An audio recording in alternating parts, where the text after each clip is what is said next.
Tell me about yourself. My name is Shilpi. I have done my graduation. Now I am learning English, working on my communication skills. Hmm. All right. You can take it. Drinking water these days is must. हाँ हाँ, पानी तो मस्त होता है. तो आप इस तरीके से इंटरव्यू में एम्बैरस ना हो जाओ, इसीलिए मैं आपके लिए लेकर आई हूँ मस्ट का एक नहीं, दो नहीं, पूरे 3 यूजेस। और ये 3 यूजेस हमारी डे टू डे लाइफ में तो यूज होते ही हैं और बहुत इंपॉर्टेंट भी हैं। और उससे भी बड़ी बात, जो कंफ्यूजन्स होती है ना कि ये मस्ट होगा या ये नहीं होगा, ये तो इसके जैसा है, ये तो उसके जैसा है, सारे डाउट्स क्लियर हो जाएंगे आज इस एक वीडियो में। तो सबसे पहली चीज तो ये समझो कि मस्ट के साथ हमें हमेशा वर्ब की फर्स्ट फॉर्म ही लगानी होती है। रूल हमेशा से क्लियर है, सब्जेक्ट, मस्ट, वर्ब की फर्स्ट फॉर्म और ऑब्जेक्ट, दैट्स इट। तो इस एक ही रूल के दम पर इसी एक तरीके के सेंटेंस को हम 3 अलग अलग सिचुएशंस या कंडीशंस में बोलते हैं। तो चलो एक एक करके समझ लेते हैं वो क्या कंडीशंस होती हैं। सबसे पहली, सजेशंस। देखो, हम ऑलरेडी सजेशंस के लिए शुड का यूज करते हैं। जब भी हम किसी को कुछ सजेस्ट करते हैं, कोई एडवाइस देते हैं, जब हम किसी को कुछ रिकमेंड करते हैं कि ये आपके लिए सही है, ये आपके लिए गलत है, आप ऐसा करें, आप ऐसा ना करें, तो वहां पर हम शुड का यूज करते हैं। सेम तरीके से हम मस्ट का भी यूज करते हैं, लेकिन डिफरेंस होता है स्ट्रॉन्ग एडवाइस का। जैसे मान लो आपका घर गंदा है, तो आप क्या बोल दोगे? I should clean my home. लेकिन आपका घर गंदा है और अभी 5 मिनट के अंदर घर पे गेस्ट आने वाले हैं, तो अब यहाँ पर जो सजेशन है वो स्ट्रॉन्ग हो जाता है, स्ट्रॉन्ग एडवाइस कि अब तो ये हमें करना ही करना होगा, हमें करना ही चाहिए। तो मैं क्या बोल दूंगी? We must clean this room, we must clean our home. यानी कि सजेशन शुड, लेकिन जिस भी कंडीशन में आप स्ट्रॉन्ग सजेशन दे रहे हो कि जल्द से जल्द कोई बदलाव किया जाए, इमीडिएटली कोई एक्शन लिया जाए, तो उसके लिए आप मस्ट का यूज कर देते हो। यानी कि शुड का ही स्ट्रॉन्ग वर्जन मस्ट होता है। Now second use. Second use में क्या होता है ना, अक्सर किसी चीज, कोई इंसान या किसी जगह को देखने के बाद, उसके हाव भाव देखने के बाद, कुछ एविडेंसेस चेक करने के बाद अक्सर हम कुछ गेस करते हैं ना, एक स्ट्रॉन्ग पॉसिबिलिटी बताते हैं कि हमें लगता है अभी कि शायद ऐसा होगा। जैसे कि मान लो एक बच्चा है, वो बहुत ज्यादा रो रहा है, छोटा बच्चा बहुत ज्यादा रो रहा है। अब बच्चे को रोता हुआ देखकर मैं ये गेस करती हूँ कि हो सकता है बच्चा भूखा होगा। लेकिन मेरी जो स्टेटमेंट है वो थोड़ी सी स्ट्रॉन्ग है, क्योंकि बच्चा रो रहा है और ऐसा अक्सर इस एक हालत में होता है जब बच्चा भूखा होता है। तो मैं यहाँ पर बोल सकती हूँ the child must be hungry, ये बच्चा जरूर से ही भूखा होगा। अब यहाँ पर मैंने कंफर्मेशन नहीं दी है, लेकिन मैंने एक गेस किया है, लेकिन वो एक स्ट्रॉन्ग गेस है। नाउ मस्ट का तीसरा यूज। तो देखो भाई, आपने पहले हैज टू हैव टू के यूजेस पढ़े थे, राइट?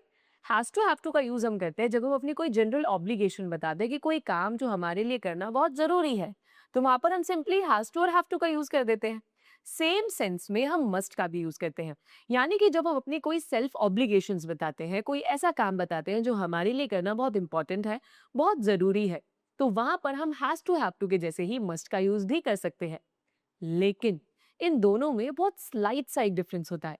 डिफरेंस ये होता है कि हैज टू और हैव टू में जिन रिस्पॉन्सिबिलिटीज, जिस इंपॉर्टेंस या जिस ऑब्लिगेशन की हम बात करते हैं ना, वो हमें आउटर वर्ल्ड से मिला हुआ होता है। यानी कि जो समाज ने हमसे एक्सपेक्ट किया है, जो समाज ने हमें जिम्मेदारियां दी है, जो आउटर वर्ल्ड ने हमें जिम्मेदारियां दी है, जो आउटर वर्ल्ड की हमें ऑब्लिगेशंस मिली है, वो काम हमारे लिए करना जरूरी है, तो हम वहां पे हैव टू लगा देते हैं। जैसे कि आई हैव टू गो, मुझे जाना है। अब मुझे क्यों जाना है? क्योंकि मुझे कहीं पर पहुंचना है, मैंने किसी को प्रॉमिस किया है, कहीं पर मेरी जरूरत है, तो ये आउटर वर्ल्ड की रिस्पॉन्सिबिलिटी मेरे ऊपर है। इसी तरीके से अगर मैं बोलती हूँ I have to serve food to my family, मुझे अपनी फैमिली को खाना सर्व करना है, तो इस सेंटेंस में भी फैमिली की रिस्पॉन्सिबिलिटी मेरे ऊपर है, जो कि आउटर वर्ल्ड से मेरे पास आई है। लेकिन जो मस्ट का यूज होता है ना, ये इनर ऑब्लिगेशंस की बात करता है। यानी कि कुछ ऐसी रिस्पॉन्सिबिलिटीज, कुछ ऐसी ऑब्लिगेशंस, कुछ ऐसी इंपॉर्टेंस जो आप इंटरनली फील करते हो, आपके लिए पर्सनली इंडिविजुअली बहुत इंपॉर्टेंट है। इसका मतलब जो बाहर की सोशल लाइफ है हमारी, उसके ऑब्लिगेशन से नहीं होता है। इसका मतलब होता है आपकी इनर ऑब्लिगेशंस, जो आप खुद से फील कर पाते हो। जैसे कि मैं बोलती हूँ I must wake up early every day, यानी कि मुझे रोज जल्दी उठना होता है। अब ये मेरी इनर ऑब्लिगेशन है, ये मैं चाहती हूँ कि मैं सुबह जल्दी उठूँ, ये मेरे लिए इंपॉर्टेंट है। ऐसे ही जैसे मैं बोलती हूँ आई मस्ट इम्प्रूव माई इंग्लिश, यानी कि ये मेरा सेल्फ ड्रिवन गोल है, ये मेरा खुद का गोल है कि मुझे अपनी इंग्लिश इंप्रूव करनी है। So I must improve my English. इसी तरीके से जैसे आप बोलते हो कि she has to wear the school uniform, उसको स्कूल यूनिफॉर्म पहननी है। क्यों पहननी है? स्कूल का रूल है, उसका खुद की इच्छा नहीं है। स्कूल, समाज, सोसाइटी ने उसको ये ऑब्लिगेशन दी है, इसीलिए हैव टू लगेगा। लेकिन मस्ट का यूज जब आप खुद सेल्फ ड्रिवन चीजों की बात करते हो, जैसे मैंने बताया ना कि I must learn English, I must work hard, I must learn some new skills, ये मेरे कुछ सेल्फ ड्रिवन गोल्स हैं। तो जब आप सेल्फ ऑब्लिगेशंस की बात करते हो ना, जो आपके लिए इंपॉर्टेंट है, तो आप वहां पर मस्ट का यूज करते हैं। दिव्या उठ जा, तेरी क्लास है। वो तो है।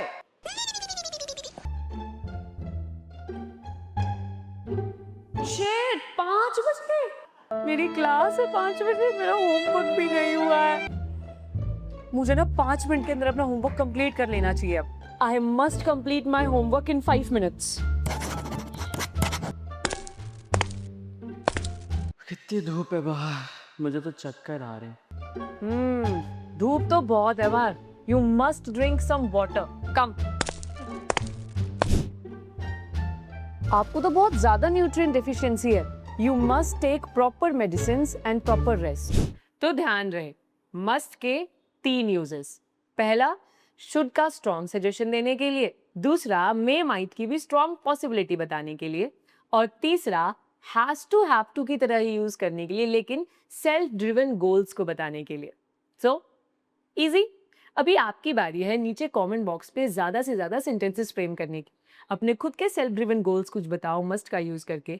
आपकी तरफ से क्या स्ट्रॉन्ग सजेशंस लोगों के लिए हो सकते हैं, वो मस्ट का यूज करके सेंटेंसेस फ्रेम करो। और आपको क्या लगता है अपने आसपास चीजों को देखकर कि क्या चीजें पॉसिबल हैं, एक स्ट्रॉन्ग पॉसिबिलिटी, वो भी बता सकते हो नीचे कमेंट बॉक्स में। पर हाँ, याद रहे जितने ज्यादा सेंटेंसेस बनाओगे उतनी ज्यादा ही क्लैरिटी मिलती रहेगी।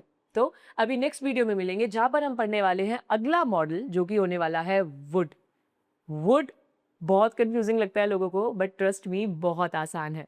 मॉडल्स की बेस्ट बात ही यही होती है कि एक नहीं एक से ज्यादा यूजेस होते हैं, और वो भी बहुत इजी होते हैं, डिफरेंशिएबल होते हैं, तो हम इनको आसानी से समझ सकते हैं। सो इस वीडियो को यहीं पे खत्म करते हैं, लेकिन इसके बाद आपके लिए एक और वीडियो आने वाली है जहां पर हम इसी टॉपिक की प्रैक्टिस करेंगे, सेंटेंसेस फ्रेम करेंगे साथ में।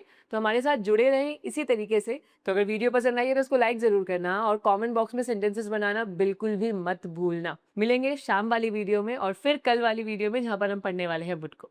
Thank you so much.